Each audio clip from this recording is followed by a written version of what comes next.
Good afternoon, everyone. This is Matt Bader, President of Exam Master. Hopefully everyone can hear me. We look forward to having you with us today for our first official PA-CAT webinar. And we're going to get started. We do have a few folks who may be logging in, just getting situated, and that's fine. We're just going to have a brief introduction, and then we'll move into the substance of the presentation. So I'll get things started. At some point, we'll have an opportunity to have folks submit questions, and we'll be happy to answer all the questions we can today, and then we'll be following up with that afterwards. In general, if you could just mute your phone or your computer, that would be helpful with so many folks involved. So I'll get started, and then we'll move right into the presentation. So again, my name is Matt Bader, President and CEO of Exam Master. I would like to welcome you to our first official PA-CAT informational webinar. We're pretty excited to be able to offer this today. It looks like we have roughly 40 folks from 22 different PA programs participating. At least that's how many folks were indicated that they would like to attend, and that certainly is a great turnout, and we certainly appreciate that.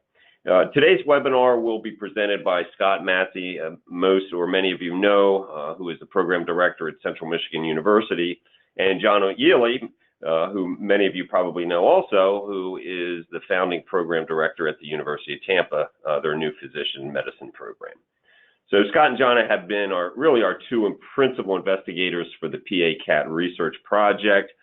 They've been the leaders behind this initiative along with Exam Master, and we're certainly happy to have them working with us. It's been a great team. John and Scott have been very committed to this process and have really taken a strong interest in making this a successful program. Most of you probably are aware, well, you're aware of Exam Master at least because you're here today, but many of you probably know us because we've been involved working with PA programs for about 15 years. It all started when folks from Harlem Hospital PA program years ago told us they were using medical student resources to help their PAs prepare for the PANCE, and they needed something for the PA for the PANCE. And so we got started that way, and it's been a great experience, and we're certainly grateful. So in recent years, we've been certainly involved with PANCE prep, PANRE prep, electronic testing, kind of the usual stuff, but we've also really gotten much more involved in the readiness program, and then more recently in the last couple of years working on the PA admissions project, what we call the PA-CAT. The official name is the Physician Assistant College Admission Test. So we're grateful certainly for all the community support we have received for this program. We're still wrapping up some late stage field testing, what we call stress testing, by having the exam administered to as many new students as we can. Some cases we're administering the mature versions of the PA-CAT to interview candidates. All of that is just designed to continue to gather data and to continue to help us with item performance, just to continue to work the exam before we have the official launch in May. So we're working up until the last minute. All told, we've had about 40 PA programs involved in the field testing, which is tremendous.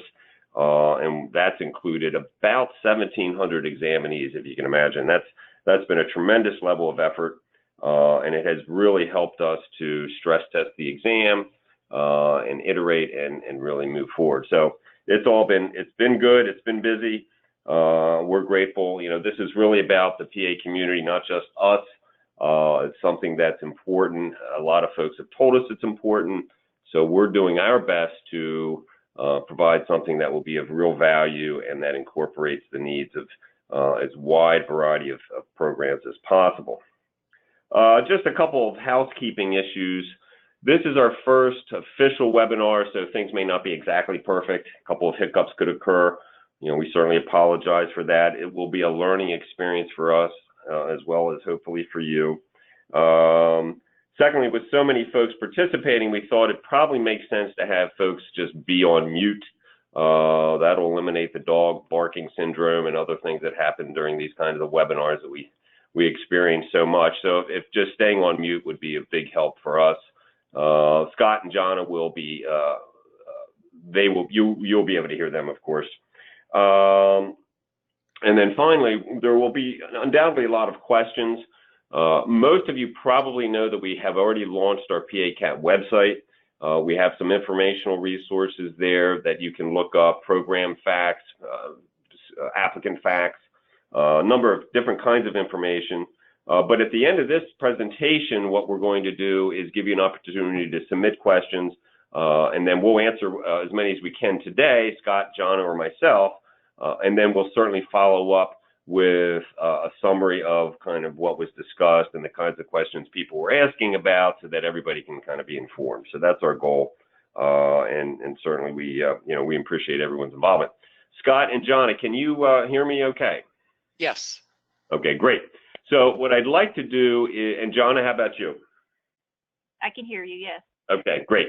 So what I'd like to do then is turn things over to Scott Massey and Johnna Yealy. They're going to work through a slide presentation, fairly concise, and happy to have them involved. And Scott, why don't you go ahead and take it away? Okay, thanks, Matt.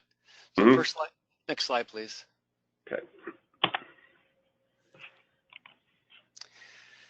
So good afternoon, everyone. Again, today we want to talk about a few key concepts. Obviously, introduction, the rollout dates for this next year, the scoring and reporting process in regards to the exam. Also about the administration of the exam, both for programs and for your students. Some strategic planning advice and recommendations to incorporate the PACAT into your next exam or admission cycle.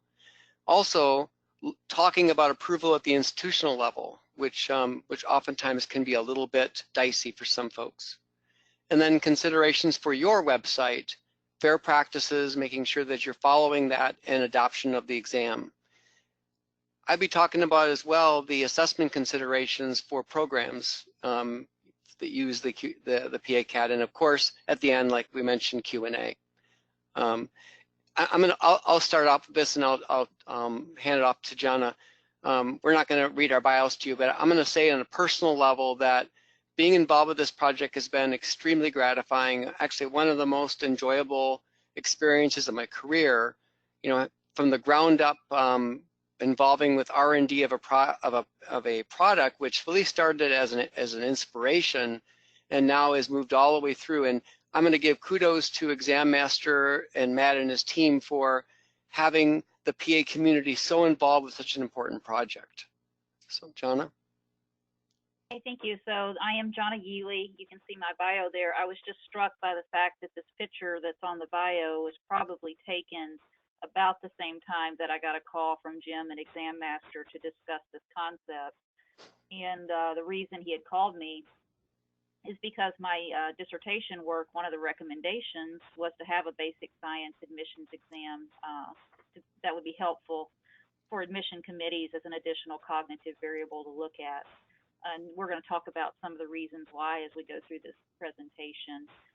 We know that obviously cognitive isn't everything, but it is part of the things that you look at, and so we want to find ways that we can assess that where we're assessing apples to apples, so to speak. So we'll discuss that a little more, and that's kind of how we got involved in it. So I'll move on to the next slide and talk a little bit about the history of the PACAT. So essentially, this started about 3 years ago, if not longer. I know the idea has been out there for at least a decade, as we've increased, obviously, the number of applicants to PA programs, and we all try to find that magic combination of things that we look at when we're selecting our applicants. Exam Master and I and Scott kind of got together and talked about it and decided this is a great idea. Now, how do we make it happen? How do we make it happen and do it right? And so we started developing an exam, and we put together an admissions advisory committee made up of program directors across the nation, and we asked them their thoughts about it, what it would look like, what it would include. We've been through several iterations of just the blueprint, if you will, of what the exam would look like. And we involve subject matter experts to write the exam questions. We involve psychometricians to keep us all on the straight and narrow from a testing standpoint. So even though you see Scott and I and Matt and Jim on the front, there's a whole team of folks that have been involved in development of this exam. And I would just say, in terms of pros and cons, I think that most of you understand the pros and cons of using the GRE, in that it's not necessarily measuring what it is that we need to measure for our students. It's a good graduate exam, no doubt, and it's been around a long time, but it doesn't really measure that knowledge that we need. So when you're using the PA-CAT, you're using a basic science exam that has those common science topics that programs have identified are important knowledge to have coming in for students. So that's really the biggest pro of using this exam. We've been through about 4 versions. The psychometricians have helped us make sure that when we change questions, we're doing it appropriately without violating any of the statistical analysis that's going into this. And as Matt mentioned, we've piloted this test with over 1,700 students that are either in their first week or first semester of PA training. And we've been very excited about some early analysis we've done comparing their scores with their didactic GPAs and PACRAT scores, and we'll talk about that a little bit more. But that's kind of the history of it. The development's been over the last several years. All the folks that have been involved will be continuing to do research to look at and continue to track these same students all the way through their PANCE exams. So that's where we are with that part of it. Next slide. A little bit about the exam. Obviously, as I said, and as Matt said, now we're at over 40 programs that have participated in about 1,700 candidates that have taken the exam.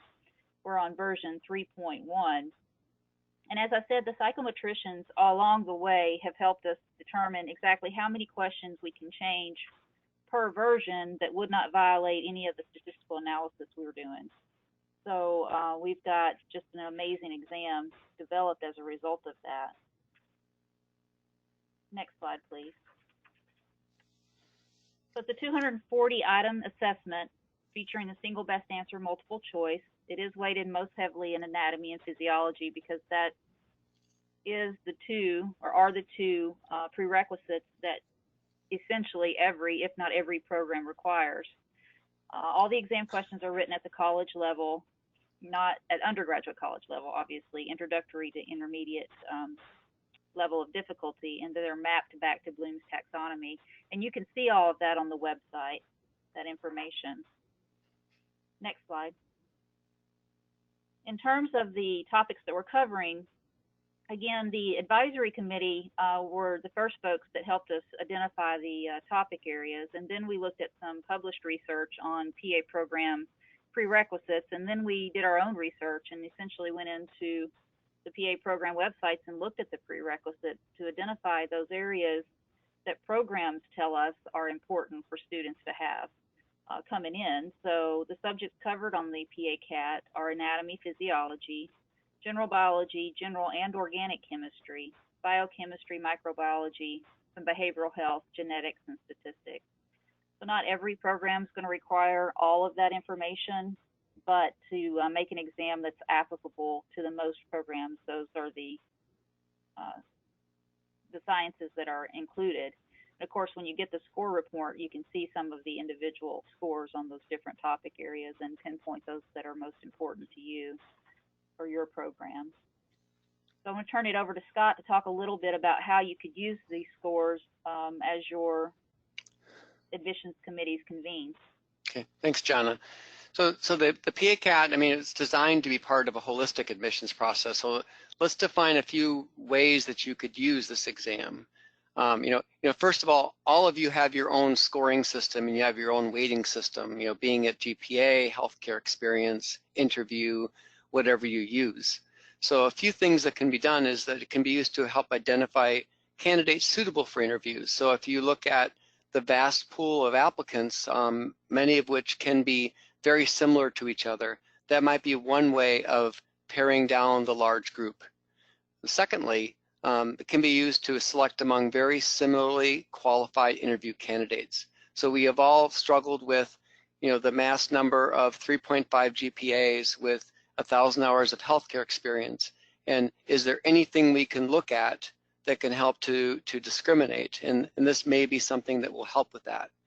And also want to emphasize that by no means is it meant to eliminate candidates. So if you have candidates who meet overall admissions criteria, but who could benefit from a pre-matriculation program in the event that the score might be a little bit lower. So those are some things that can be used, and you know, what's happening now is that some programs are choosing to make the PA-CAT a requirement for admissions in 2020. So some programs are starting now. Others are recommending it with gradual implementation. So we're seeing all sorts of different ways. Okay, next slide, please.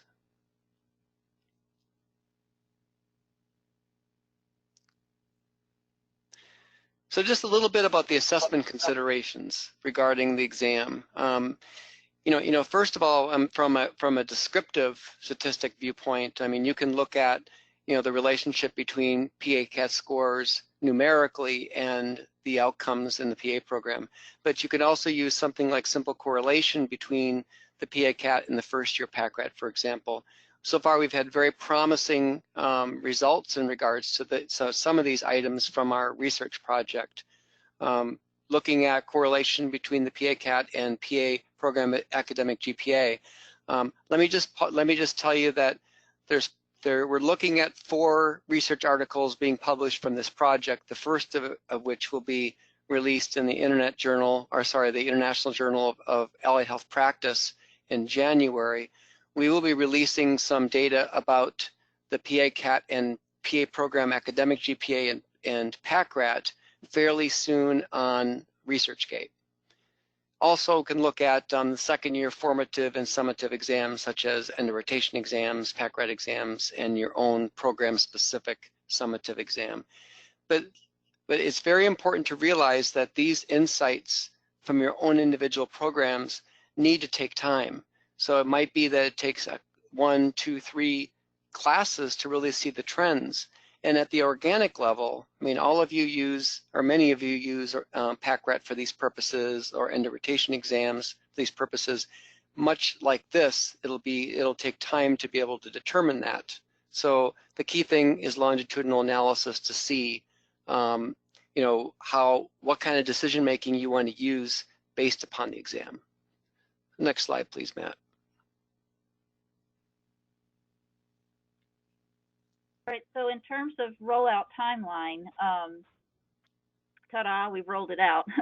The website is available now, and I would encourage you to go take a look at it because it might answer some of your questions, and it's very well done. One of the PA programs was kind enough to let us take photographs with permission of the students as they were taking the exam, so you'll see some of those up. Registration will open beginning in January. This late research stress testing is going to continue until March. Many programs have graciously included testing of their applicants at interview time, so that's ongoing, and that helps us continue to do test item analysis. We're going to be using Prometric testing centers across the nation, so that's where the applicants will go take the test, and I'm not sure how many centers they have, but upwards of several hundred to 1,000 across the nation. And then in June and July, these first score reports and transcripts will be sent to the candidates and to the participating programs. Next slide. So the question is about registration, which I'm sure you're all wondering about. So arranging to take the exam is a 2-step process for our prospective students. Students will initially register on the Exam Master website, and then they will schedule the exam with Prometric. Very similar to if you go to NCCPA website and then schedule from there. Couple key things to remember: the price for the PA-CAT is $228, but that does include the testing center fee as well. Prometric tries to match schedule exams with location as much as possible, and also special accommodations are available with proper documentations. The exam actually takes 4 hours, which includes time for an initial orientation, demo, and post-exam survey. And one thing I forgot to mention here is that there will be a practice test available as part of this as well. Okay, next slide, thank you. So talking a little bit about those students that are economically disadvantaged, we're certainly sensitive to the concern regarding that in terms of the cost of this exam. So we've established a program for the students to offset the cost of this test. We're also sensitive to the concern about other types of disadvantage and that effect on students. So I would say in that regard that so far our pilot testing and analysis hasn't really shown that to be true, that students from any certain background do more poorly on a particular test or test item. But you as a program can decide how you want to use this information. Again, you don't have to set a cut score. Actually, we don't recommend that. You can use it to identify students that you want to take into your program for a variety of reasons, and just look at their basic science knowledge compared to other students. And if you feel like this is a student you want, but they scored a little low, then help them get to where they need to be successful. And that's generally how we plan to use it in my program. So we've set that up, and students will have the ability to offset the cost of this for economic disadvantage. Next slide. So the score reporting process, so let's dive into that just a bit. They're going to be reported using scaled form, and I'll get into what's called the Roche analysis in a second. So the scale scores themselves allow for the comparable, consistent reporting across the versions. So there's going to be, several versions over time as this continues to develop to be able to look at apples and apples. So we have a Roche analysis specialist that help with this process. So it's a modeling process that helps to provide a consistent scoring. It's not a cut score. In addition to that, from item to item, there's item analysis, there's distractor level analysis, and then looking at the entire exam, you're looking at the alpha Cronbach, which has been running in the mid, like about 0.85, which it's pretty good. Even in the early stages, the early forms was pretty good. So we're looking for the high construct validity of the questions. So at the end of the day, discriminating between the weaker and the stronger applicants. So I will tell you that, and I really enjoyed the stats, but the stats on this exam have been extremely rigorous all along. So I think you can be rest assured that's the case. Okay, next slide, please. So let's take a look at some of the PACAT score reporting process. There's two things to look at. One is the candidate score report that the candidates will receive, and then the PACAT official transcript, which goes to the program. So this provides a couple bits of information, the overall scaled score, and then scaled score percentiles, comparison with all examinees testing with the form. So, Matt, if we can look at the official score report. Well, this is the transcript. We'll take a look at that next anyway, but okay. There we go. So you can see that this is what it will likely look at. It's going to be generated from Prometric.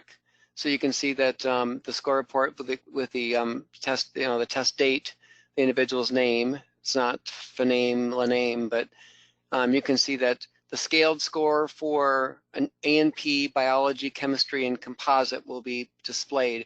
And just kind of a little bit of a caveat is that some of the areas that we mentioned that are very small numbers, the decision was made not to display the scaled score just because of the construct validity. But then you got the PR, which is the percentile rank, which means that for A&P, this individual scored higher than 53% of all the candidates. So these are the two things that will be displayed for the official score report. And next slide, please.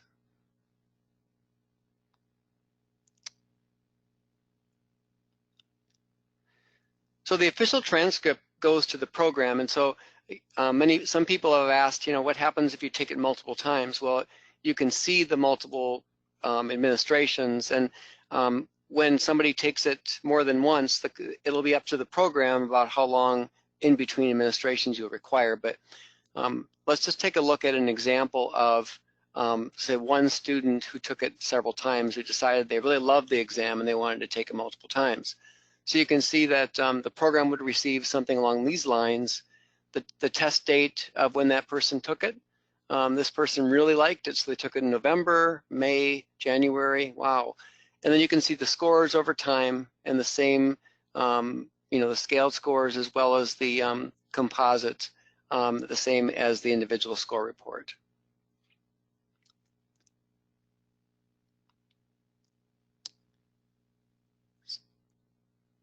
Okay, so next slide, please. All right, so talking a little bit about how do you implement this? How do you make it happen? Because we all know that we don't work in a silo. We are institutions that have different various committees that we have to work with. If you're not, then that's great for you.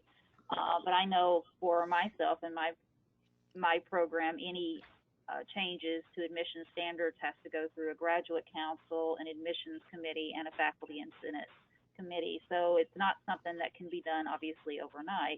It's something that really needs to be started and initiated now, at least thinking about it, talking to your admissions committee, making this decision if you want to do this. And then obviously once you made the decision and you've gotten through all of the various levels of approvals, you want to put that information out there, put it on your website so that applicants are aware, getting them the information they need for testing, etc. The nice thing is you can put a link to the PACAT website, and that's going to take the applicant to all the information that they need in terms of registering for the exam and taking the exam. So next slide, please. We'll talk a little bit about securing the approval at the institution level. So again, you determine whether your program's going to implement it or not. And then once you do, there may be some barriers. One of those we've been told about and we recognize is that some schools require the GRE for their graduate programs. And I would say in that instance, you have to find and identify that person at the institution that makes these decisions and appeal that decision and explain why this is the better exam. Much like business colleges use the GMAT or medical schools use the MCAT or dental uses the DAT, this exam is specific for your program. So I suspect that one is fairly easily negotiated and managed by using those examples to use this exam rather than the GRE. It's not as if you're asking to not use an exam at all. Obviously, then get the approval and get that information out there.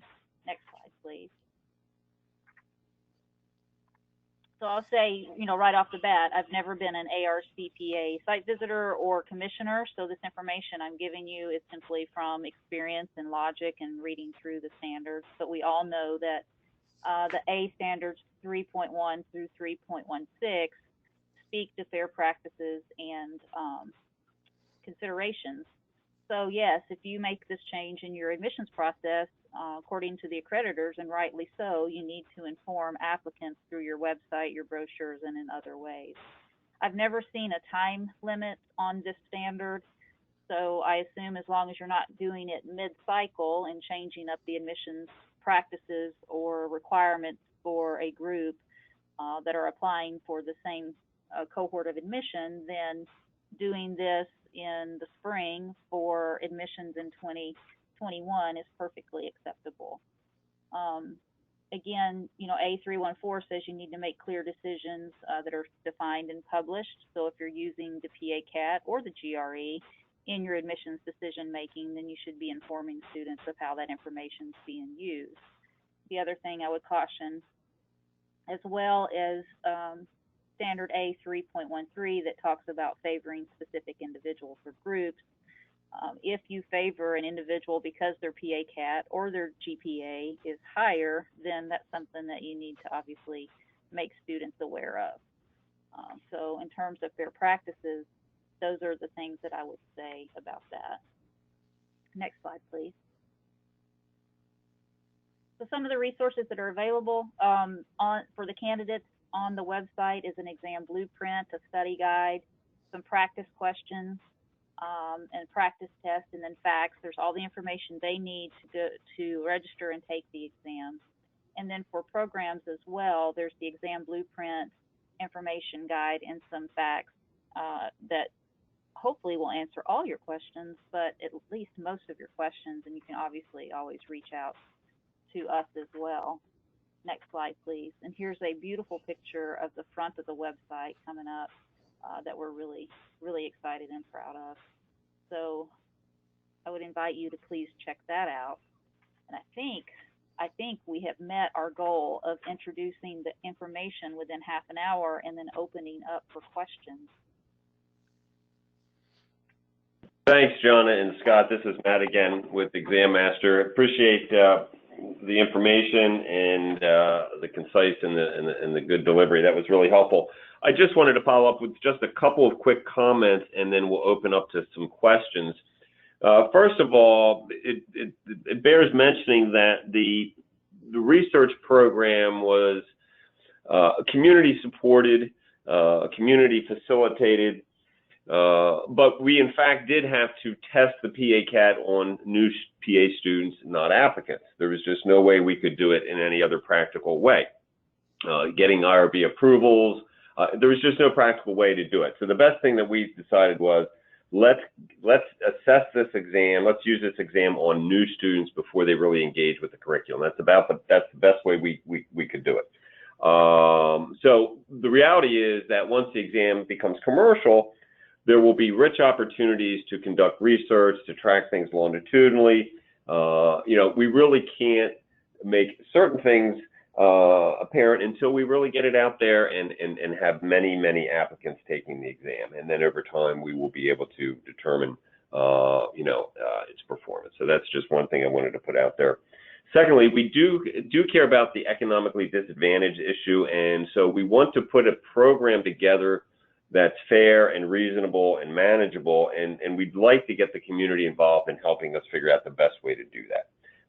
There's a number, there could be scholarships, there could be grants, there could be, cost reduction, there could be fee waivers. We'd really like to have folks help us determine what is a fair and reasonable way to do this. So that's our goal for 2020, so that by the time we work through the first cycle, we have a program in place and one that's supportable and sustainable.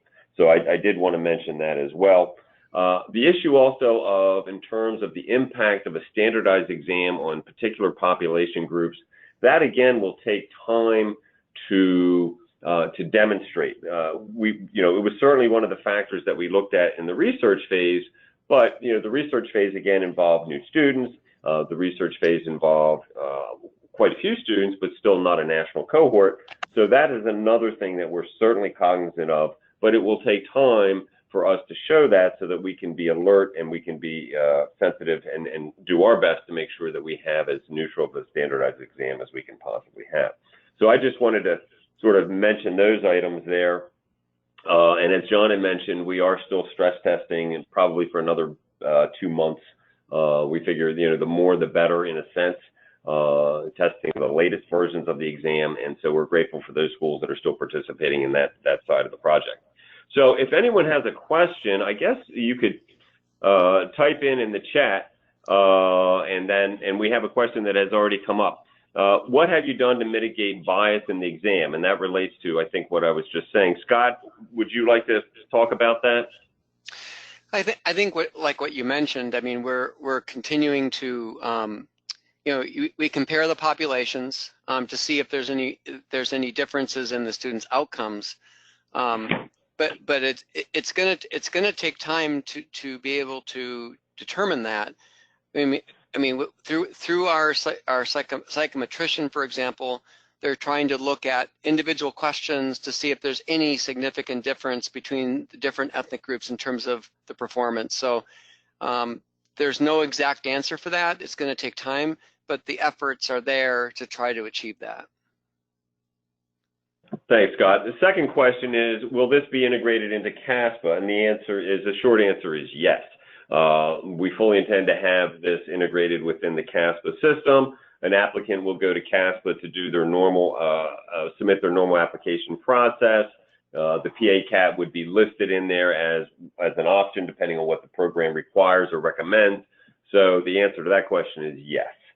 It will be integrated in the CASPA system. And then for those programs who may not participate in CASPA, and I guess there's a few of them out there, we will make alternative arrangements in terms of the score reporting. So that's important. Another question. In the event that the program gains approval to use the PA-CAT in replacement of the GRE, would there be any fee or cost for the program, or would the cost be only on the candidates? So the way the program is set up is the fee for the exam is paid by the candidates. That's fairly standard practice. There's no particular cost to the program. Now, because Exam Master has relationships with many PA programs, we are looking at some supplementary kinds of things that we can do around the PA-CAT, like the pre-matriculation program, for example. So if you have your candidates and then you select from a group of candidates and then you get that kind of scoring feedback, we will have a program to help for any of those that may need some additional help. But apart from that, there is no cost to the program at all. So that's good questions. Anybody else have a question they'd like to ask?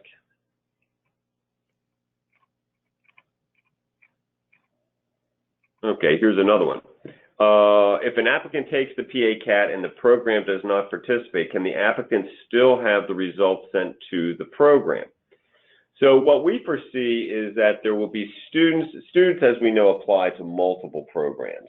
Some of the programs they may be applying to don't require the PA-CAT. Some may recommend the PA-CAT. Some may not, have an indication at all. Our understanding is so long as the student wants to make that information available to any program, that they can do so. So I don't see any reason why that cannot happen. Yeah, Jim, do you want to add to that? Jim Pearson. Yeah, through CASPA, the student will select the schools he wants to send the score reports to. Also, that score report will be attached to the student's overall record. So if a school was not participating with the PA-CAT, they still would receive that score report on that individual student, and they would just disregard the score. Okay.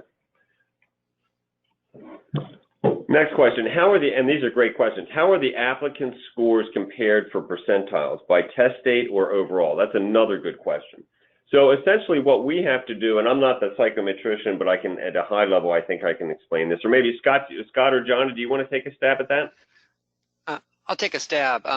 So if you look at, basically, there's different versions of the exam. Just like if you think about how PAC-RAT is done, let's say you have 5,000 students that take the exam in that version within a period of time, say 3-month period of time. The percentiles is based upon basically the student's overall percentile based on that group only. So as you go on to the next version, the individual's percentile is based on that version only, as is the scaled score. So you're not getting aggregate cumulative scaled scores based upon all applicants taking it in all versions. I don't know if that was clear or not, but John, I don't know if you have anything better to say than I did. No, that's correct. So there will be a window of time that applicants take it, and then that window will close, and we'll report data from that group of applicants, and then we'll move to the next window. Right, and then we'll have data both on that Windows cohort and the cumulative for all applicants. And I think our intention at some point would be to be able to provide both. Is that right, Mike? I would have said that it would be at least for that's a particular form. Yeah. It could be all applicants. Yeah. Yeah. Yeah. Yes. Right. All right. Good question. And here's another one. Okay. Let's just see here. The other thing, I guess, what I'll mention that's kind of related to this is the idea of a norm-based reference versus a criterion-based reference exam. So our initial intention is, and plan will be to have, and based on what you see with the official transcripts and the score report, is it's a norm reference exam. So essentially, you're getting information on how applicants did in comparison to their peers. And you'll have it broken down by domain, and then you'll have the percentile ranks. So it will be a comparative exam initially, which makes sense for, I think, something on the admission side, whereas something like the PANCE, as you all know, is criterion reference. You need to pass that exam. There's a cut score. Over time, programs can make decisions about what they think a cut score should be. We will also explore that issue too over time. We just don't think that initially we want to make those judgments until we get more data. So initially it's all about how did this particular applicant score compared to the others that are applying to your program or all of the applicants, and then we'll go from there. But that's how things are going to be for 2020. And we thought that was we could be most reliable and most objective doing it that way. Any other questions? Any other questions? I don't see any coming through. Okay, next question is, what is the score range for each section? Mike Tharp, who's here with us at Exam Master, have we established the score range for each section yet in terms of the scaled scoring or not? We have not yet at this point. Okay. Our psychometricians are looking into that. Okay, as to what that will be. Determination. Okay, so we don't have that data yet, but that's something that would be made available prior to the issuance of the first score report. Any other questions or comments? Okay, good. We are recording this webinar, and if the recording comes out usable and the audio is good, then we're looking to make this available to everyone who participated. We thank you for your participation. So we will be sending out information on that after the webinar. On Monday, we'll be sending out a survey. So you can give us feedback. That's really important to us. And then on that survey form, there'll be a section at the end for comments. So if you have any other questions that come up, Jim and I are happy to reach out to, we've spoken to many of you and over the last few years. So we're happy to have a conversation. If you want help or you want to discuss how you can begin implementation for your school, we'd be happy to have that conversation as well. It is a community-led initiative in that the more involvement, the better informed, and I think just the better all the program will be for everyone. So, and then Scott and John are also available, for any help, any consultation in terms of how to make this work for your admissions program. With that, Scott or Johnna, do either of you have anything else you might want to add? Any last minute thoughts? No, I think you summarized that well. I guess one thought I have in passing is that it's always difficult to think about making this kind of shift, and think of it this way: is that how it impacts your program is the most important thing. All the research data is fine, but think about how you want to use this to help with your admissions process. And having been involved with admissions for over 25 years, I can tell you that having another tool in the toolbox is definitely going to be helpful.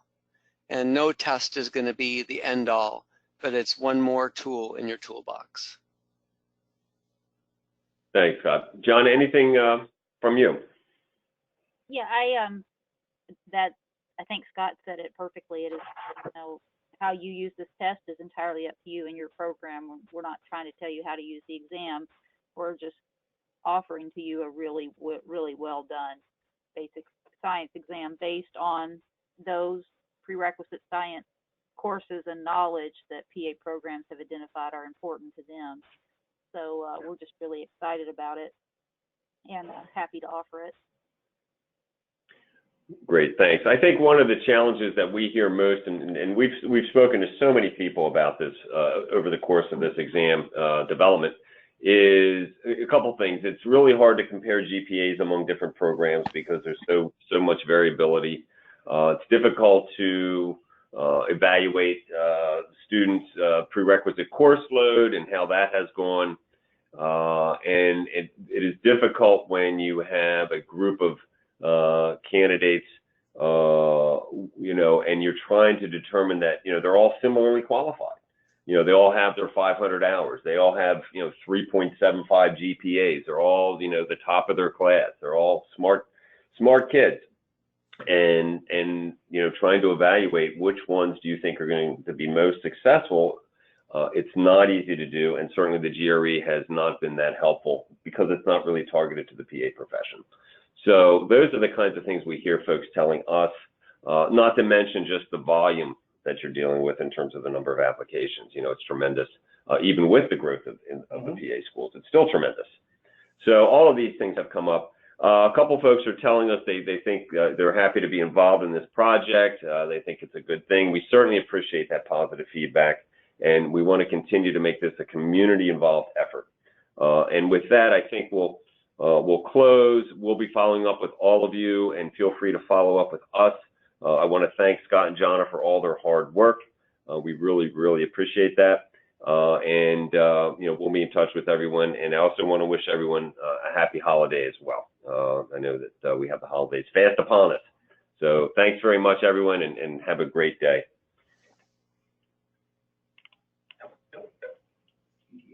No, we want to get to